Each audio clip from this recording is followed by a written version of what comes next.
Start. Sir, coming to revenue receipts, I feel the railways can earn a sizable revenue if they tone up administration, cut down wasteful expenditure, repair wagons and coaches in time to increase their life span, which would save huge expenditure.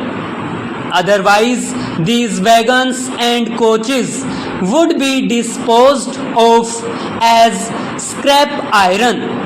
I suggest more sheds and more repair workshops are to be established and timely repair work is to be taken up. The railways should also control thousands of ticketless travelers, and revenue can also increase by checking damage to railway property, wagon breaking, and theft by anti-social elements, for which huge compensation is being paid by them. Vast land adjoining railway lines has been illegally occupied, and if this land can be reoccupied and can be properly utilized, then the railways will be able to earn more revenue. Indian Railways received a World Bank loan of $400 million.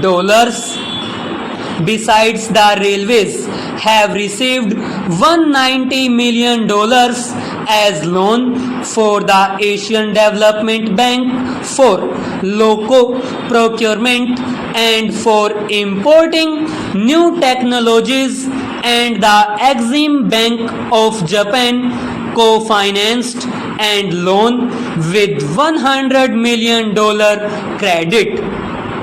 Nothing has been stated about this loan as to how it was utilized, and this fund should have accountability at least to the members of this august house, and the railways should work vigorously to promote tourism by providing a mode of transportation which is not only economical but has a special fascination for the tourists. For this purpose, the Honorable Minister will have to work in consultation with the Minister of Civil Aviation and also the states, and this will help the railways to earn more revenue. I understand the Indian Railways are a founder member of ESCAPE, that is Economic and Social Commission of Asia and the Pacific.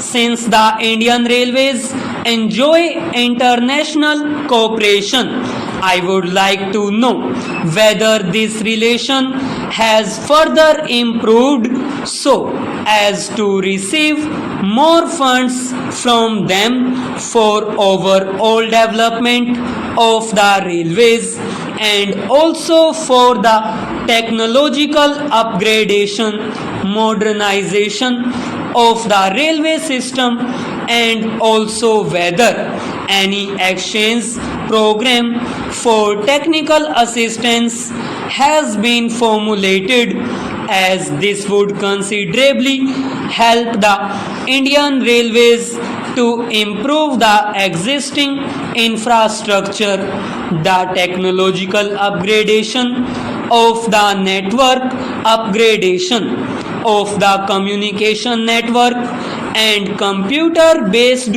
freight operation system, and more computerization of passenger reservations in metropolitan towns. Full stop. I believe funds that would be available through international cooperation may be utilized for improvement purposes and for increasing revenue and it would not be necessary to hike passenger fares and freight charges as proposed in the budget. In the annual report and accounts 1988-89 of the Indian Railways, detailed information on research and development has been given on pages 34 to 38. It has been mentioned that the research, design and standard organization functions as advisor and consultant to help the Indian Railways in all technical matters. Scientists, technologists, educationists and senior executives are in this body. I would like to suggest that in this regard, in technical matters and in connection with the technical improvement and technological upgradation, the Indian Railways should work for research and development in collaboration with IITs, universities and national metallurgical laboratories and other national laboratories under the Council of Scientific and Industrial Research. More research and development centers need be opened, for which there should be provision in the budget. It should provide funds for further technological developments. Now, madam, coming to the question of railway safety, I regret to point out that we have not been able as yet to completely eliminate railway accidents or even to substantially reduce them. Only a few days back, the railway minister made a statement regarding a serious accident involving the Dehradun-Bombay Central Express, which took place on the 14th of this month. To my mind, the possibilities of rail accidents can be substantially brought down by an all-round vigilance of the operation staff and by enhancing operational efficiency. I do not know if it is possible to evolve some sort of foolproof arrangement whereby a train moving on the line can receive back positive signal through ultrasonic system about the existence of another moving train from the opposite direction. Such ultrasonic systems are used by navigators in order to protect their ships against accidents with iceberg. Can similar signaling system not be used in trains also, so that accidents can be avoided? The Honorable Minister has mentioned about passenger amenities. At present, the long distance passengers, even in super fast trains, do not get reasonable comforts during their journey. Many unauthorized passengers from the intermediate stations without any reservation forcibly get into reserved compartments and disturb the bona fide passengers, and more often the railway staff are unable to provide any relief. This is very unfair and should be put an end to, especially now when there is a steep increase in the railway fares the railway minister should look into the comforts of passengers.